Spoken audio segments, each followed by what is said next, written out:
Bismillahirrahmanirrahim. Baik, kita lanjutkan pembahasan kita, masih membahas kitab Arba'in Nawawi, dan kita masuk pada hadis ke 36 atau 65 56 ya.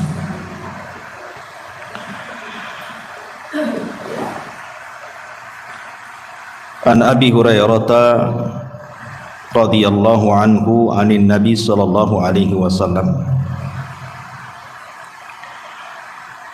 man naffasa an mu'minin kurbatan min kurabid dunya naffasallahu anhu kurbatan min kurabi yaumil qiyamah. Wa man yassara ala mu'sirin yassarahu Allahu alaihi fid dunya wal akhirah. Wa man satara musliman satarahu Allahu fid dunya wal akhirah. Wallahu fi auni al-'abdi ma kana al-'abdu fi auni akhihi.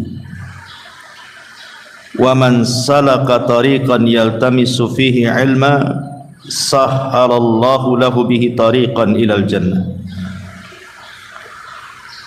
Wa majtama'a qaumun fi baitin min buyutillah yatluna kitaballah wa yatadarasunahu bainahum illa nazalat alaihimus sakinah wa ghasyiyatuhumur rahmah wa haffathumul malaikatu wa dzakarallahu fi man indah. Wa man batta'a bihi amaluhu lam yusri' bihi nasabuhu. Dari Abu Hurairah radhiyallahu an, dari Nabi sallallahu alaihi wa ala alihi wasallam, barang siapa yang melepaskan dari seorang mukmin kurbatan, sebuah kesulitan, min kurabid dunya, dari kesulitan-kesulitan dunia, naffasallahu anhu kurbatan min kurabi yaumil qiyamah,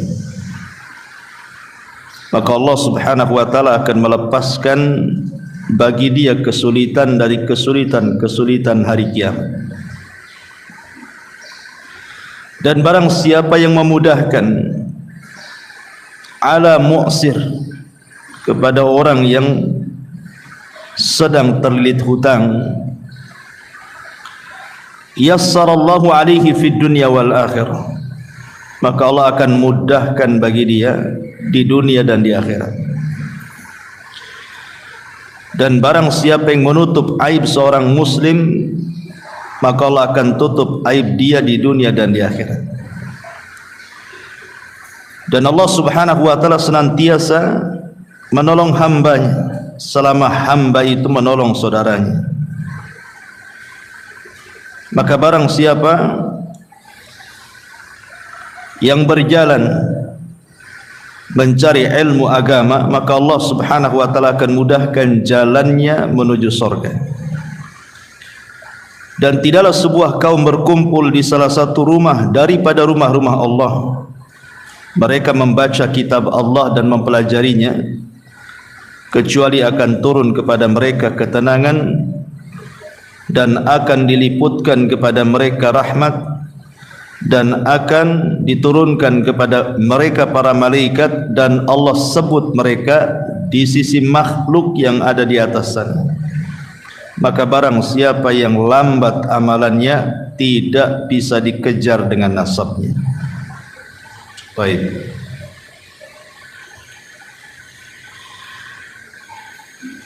di sini Nabi sallallahu alaihi wasallam hendak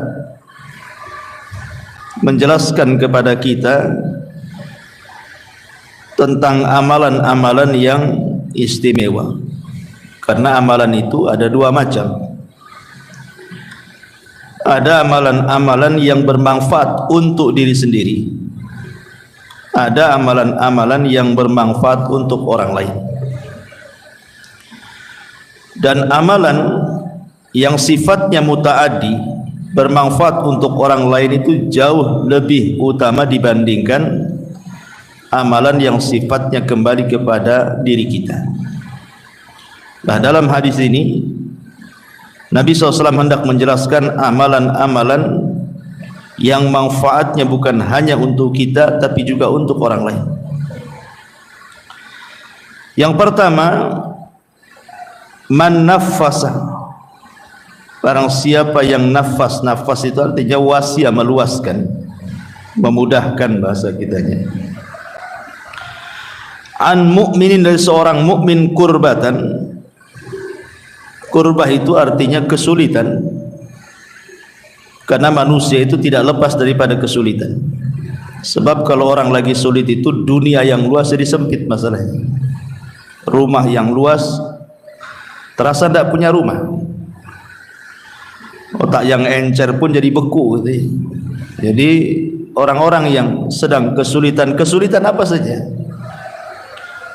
sedang ditimpa musibah, dari musibah-musibah dunia, kemudian kita datang kepadanya dan berusaha untuk melapangkannya. Tentu dilihat kesulitannya apa kan itu.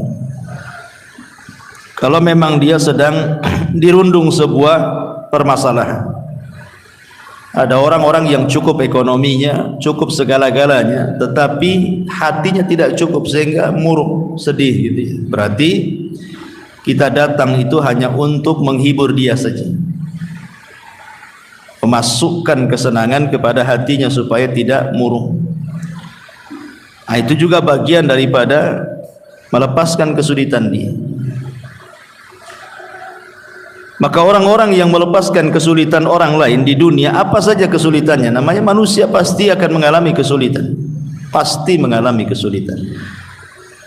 Dan manusia itu kan tidak mungkin hidup sendiri, pasti juga harus bermasyarakat, sehingga akan banyak masalah. Tetapi siapa yang meluangkan waktunya untuk menolong orang lain, maka Allah Subhanahu wa taala akan lepaskan juga kesulitannya kelak pada hari kiamat. Itu namanya al-jaza min jinsil amal. Terkadang Allah Subhanahu wa taala melepaskan kesulitan bagi orang yang melepaskan kesulitan orang lain itu tidak mesti di akhirat. Terkadang di dunia juga kok. Banyak orang-orang yang menolong orang, ketika dia sulit datang pula orang menolong kita. Kama tadinu tudan, kata ulama. Sebagaimana kita berbuat baik kepada orang lain, maka nanti ketika kita sulit adalah orang lain diutus Allah untuk berbuat baik kepada kita. Itu maksudnya. Dan ini kebalikan juga sama, orang yang berbuat jahat kepada orang dikirim juga kejahatan kepada kita. Orang yang suka menggibah orang pasti akan dikirim orang yang menggibah kita. Karena ada perkataan salaf itu yang mengatakan, aku melihat ada sebuah kaum tidak punya aib. Ketika dia membicarakan aib orang lain, maka diutus oleh Allah orang yang membicarakan aibnya. Tapi ada sebuah kaum itu banyak aibnya, tetapi dia berusaha menutupi aib orang lain, maka aibnya dilupakan manusia. Dari sini juga ada hukum karma istilahnya ya. Maka kalau kita berbuat baik kepada orang lain, pasti akan dikirim orang-orang baik berbuat baik kepada kita. Itu di dunia, apalagi di akhirat. Kemudian di sini yang kedua, wa man yassara an ala mu'sirin yassarallahu alaihi fid dunya wal akhirah. Siapa yang memudahkan mu'sir, orang yang terlilit hutang, dan memudahkan orang mu'sir itu ada tiga macam. Pertama, memberikan tangguhan. Memberikan tangguhan, umpamanya dia hutang, sudah disepakati bahwa kamu harus bayar 1 minggu atau 1 bulan atau 2 bulan atau 3 bulan. Ketika sudah sampai waktunya tidak bisa bayar, bukan karena memang dia itu sengaja tidak bayar, tidak, kita tahu dia memang dia sulit ekonominya gitu ya. Lain dengan orang yang mampu tak mau bayar itu ya. Memang kita melihat orang ini tidak mampu, maka kita menangguhkan, ya sudahlah. Mungkin kalau memang ada, maka bayar, entah 2 bulan lagi ke depan atau 3 bulan lagi ke depan. Maka ini meringankan dengan cara mengulur-ngulur waktu bayar. Ini makna yang pertama. Atau yang kedua, memotong hutang. Pamannya dia hutang 100 juta, ya sudahlah, yang 50 saya sedekah untuk anti, yang 50-nya saja bayar. Kira-kira kapan? Jadi dikurangi, ya. Atau yang paling afdal, yang paling utama, dibebaskan. Karena kita melihat dia miskin, susah, ya sudahlah, saya sedekahkan semuanya. Ini yang paling afdal kan. Maka orang-orang yang mampu melakukan 3 perkara ini, Nabi SAW katakan, waman yassara an mu'sirin, siapa yang memudahkan orang-orang yang telit hutang seperti ini dengan 3 cara tadi, memberikan tangguhan atau mengurangi hutang atau membebaskan sekalian gitu ya, maka balasannya yassarallahu alaihi fid dunya wal akhirah, maka Allah akan mudahkan hidupnya itu di dunia dan di akhirat. Jadi di dunia sudah Allah mudahkan, di akhirat Allah mudahkan. Ya tentu kalimat kemudahan di dalam hadis ini, kata Imam Ibn Utsaimin rahimahullahu taala, boleh jadi maksudnya taisirul mal, dimudahkan ekonominya, karena dia sudah memudahkan orang-orang yang telit hutang. Entah bagaimana caranya, tiba-tiba mudah saja ekonomi. Suaminya kerja enak, tidak ada masalah gitu ya. Ada saja mungkin proyek di luar, tawaran-tawaran, pokoknya Allah mudahkan. Bisa saja itulah sebagai balasannya dari Allah. Atau taisirul a'mal, atau dimudahkan beramal, dimudahkan untuk beribadah, dihusyukan ibadahnya. Atau taisirut ta'lim, dimudahkan untuk belajar. Wa ghairi dzalik, wa ghairu dzalik ayyu nau'in min anwa'i taisir, kata Syekh Utsaimin, atau kemudahan-kemudahan yang lainnya. Bukan hanya kemudahan itu saja, kemudahan yang lainnya. Ini yang kedua, barang siapa yang memberikan kemudahan bagi seorang mukmin. Kita jelaskan secara global dulu ya, baru kita rinci.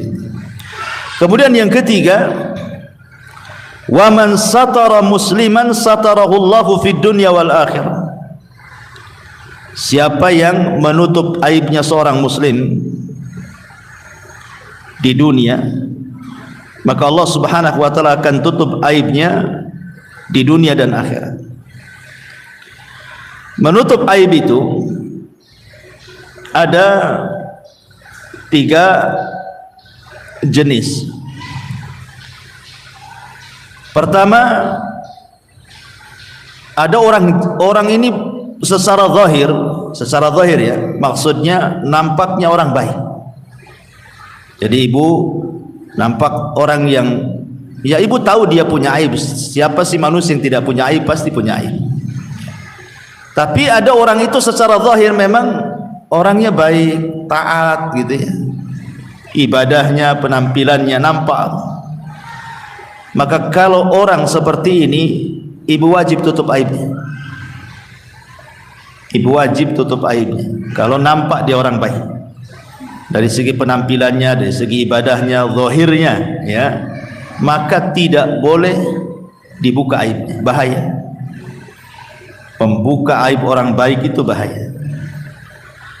Yang kedua, ada orang jahat, sejahat-jahatnya orang, menyakiti orang, membahayakan orang dengan kejahatannya.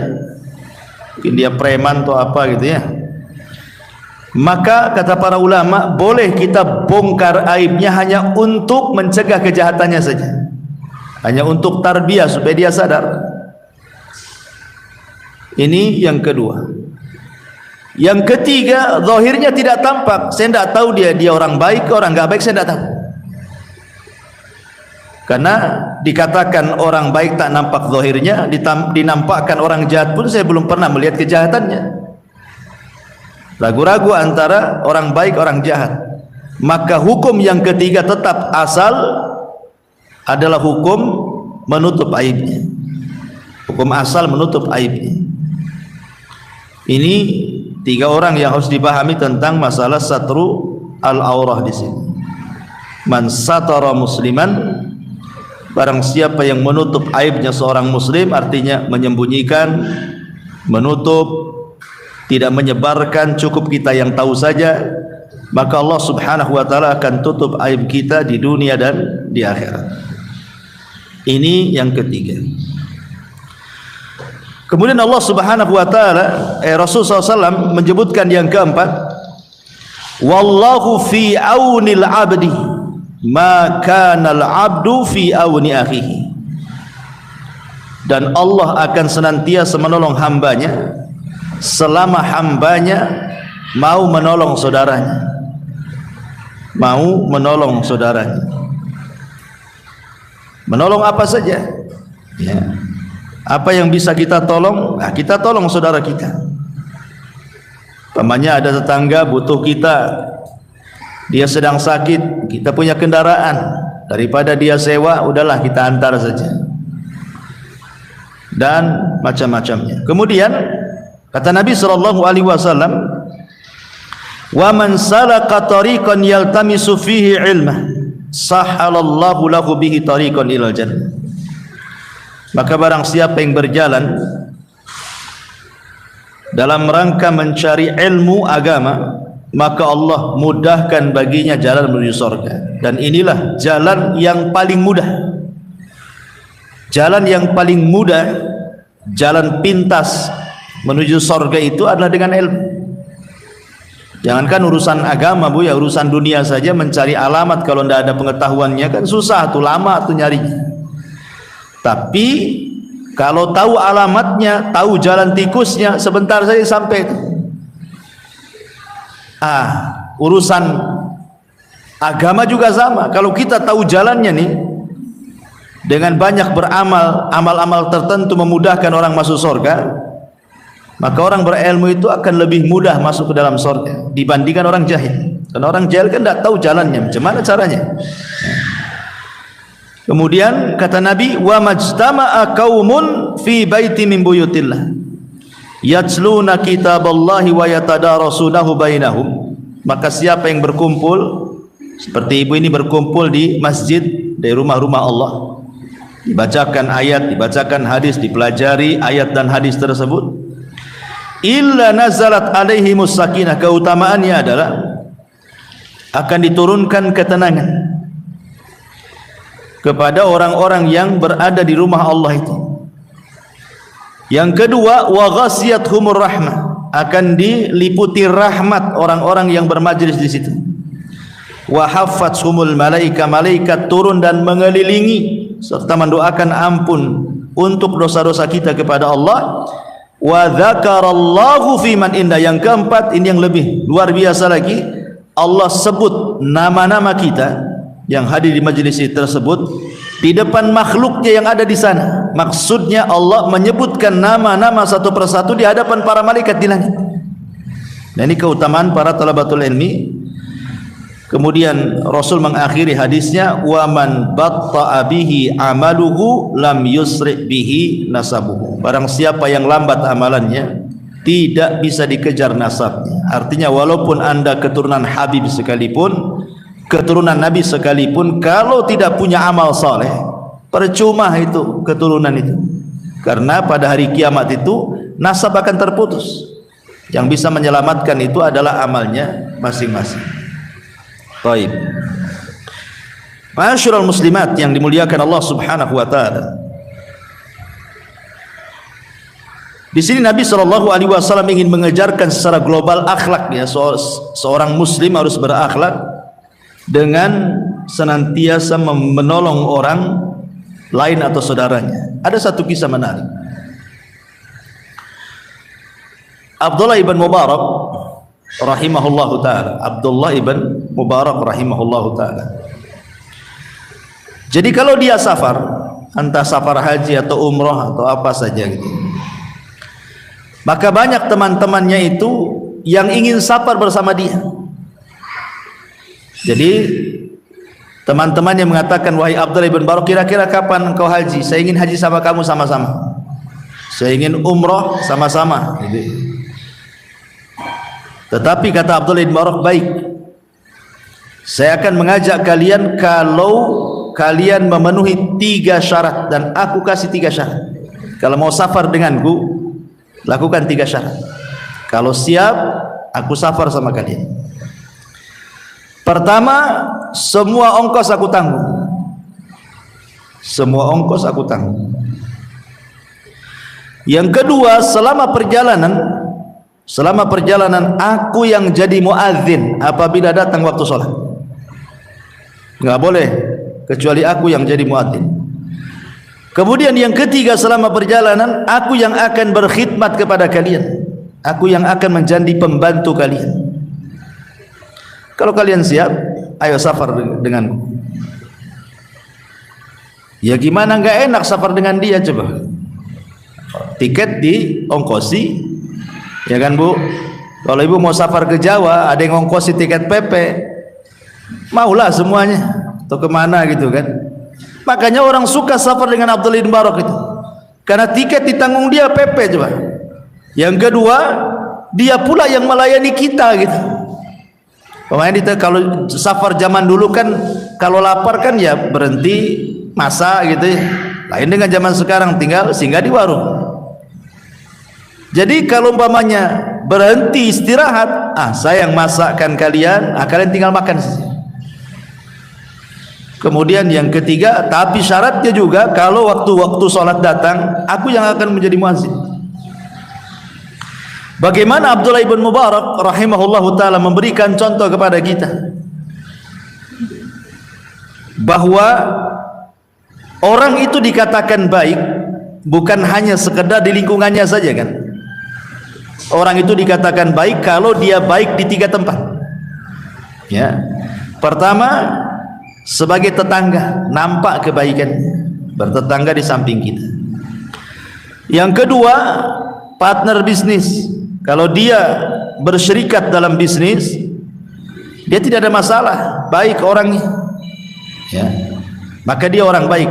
Dan yang paling berat yang ketiga, ketika safar, ibu menilai orang baik atau tidak tetangga ini, ajak safar. Makanya safar dikatakan safar. Kenapa bahasa safar dikatakan safar? Karena yusfiru tabi'atar rajul. Safar itu menampakkan tabiat asli. Kalau lagi bertetangga ya baik-baik saja, bisa saja dia tajamul kan, pura-pura senyum, pura-pura nyapa, pura-pura ngucap salam kan, bisa saja ya. Tapi ketika safar tidak bisa berpura-pura orang tuh. Orang itu ketika safar tidak bisa berpura-pura. Kalau masih bertetangga bisa berpura-pura dia. Tapi kalau safar susah berpura-pura itu. Apalagi safar tempo dulu itu beda dengan safar sekarang kan. Safar tempo dulu itu kan ya pakai kuda, pakai unta, berjalan di padang pasir, jauh lagi tempatnya kan. Akan banyak kelelahan, keletihan. Sehingga akan menampakkan tabiat orang. Apakah orang ini bakhil atau tidak, gitu ya. Orang ini punya perhatian atau tidak, suka bantu atau tidak, apakah egois atau apa, nampak itu nanti orang lagi safar. Makanya Abdullah ibn Mubarak mengajarkan kepada kita bagaimana menjadi orang baik, menolong orang. Saya diantara syaratnya adalah aku yang akan berkhidmat kepada kalian. Dia berusaha untuk menolong orang. Makanya di zaman Nabi SAW, ketika Nabi berperang, dan itu terjadi di musim panas, lah ketika itu terjadi di bulan Ramadan, akhirnya ada sebagian para sahabat puasa, ada sebagian para sahabat tidak puasa, tidak tahan. Lah yang berpuasa yang paling banyak naungan dari matahari itu adalah yang membawa pakaian lebih. Jadi bisalah untuk pakaiannya menaungi dari panas matahari ketika perjalanan perang itu. Dan yang tidak, maka dia hanya bisa menaungi kepalanya dengan tangannya saja seperti ini.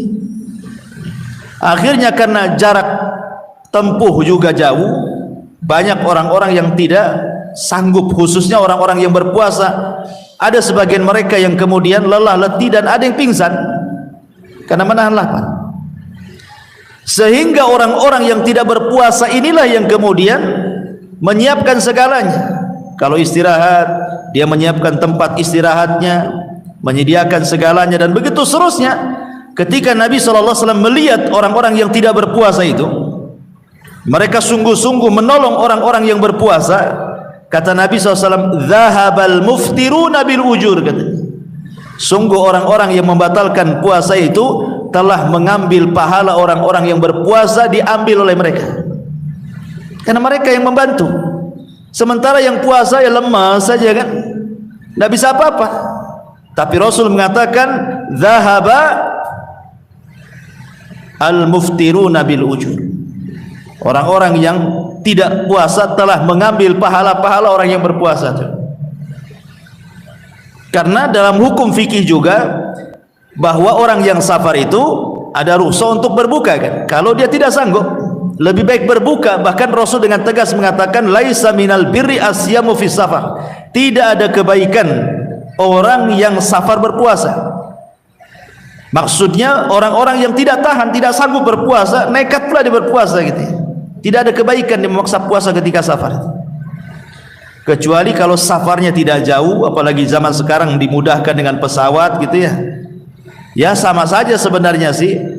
Saya berjalan naik motor ke sini ke Tiban sama juga naik pesawat ke Jakarta kan, naik pesawat saja. Malah hausan naik motor dari sini ke Tiban atau ke Batam Center daripada naik pesawat gitu ya. Ya kalau yang demikian, yang seperti ini ya lebih puasa kan, supaya abro lidhimah, supaya jangan punya utang. Sebab berat kalau orang punya utang itu bayarnya. Bayar puasa saja susah, apalagi bayar uang, makin berat lah kan itu ya. Jadi di sini juga Nabi SAW memberikan semangat kepada para sahabat yang berbuka menolong orang-orang yang berpuasa, sampai Rasul mengatakan orang-orang yang berbuka itu telah mengambil pahala orang yang berpuasa. Jadi menolong orang lain itu besar pahalanya. Baik, ma'asyiral muslimat yang dimuliakan Allah Azza wa Jalla. Lah dalam hadis ini juga banyak yang kita akan petik. Salah satunya adalah Nabi SAW memberikan kepada kita pahala bagi orang-orang yang melepaskan hutang seorang muslim. Ada 3 pahala yang akan diberikan oleh Allah Subhanahu wa taala bagi orang-orang yang tidak mempersulit orang yang terlilit hutang. Yang pertama, dia akan mendapatkan naungan di hari yang tidak ada naungan kecuali naungan Allah Azza wa Jalla. Dan itu berdasarkan hadis riwayat Muslim. Nabi mengatakan, "Man anzara mu'siran," barang siapa yang memberikan tempo bagi orang-orang yang terlilit hutang,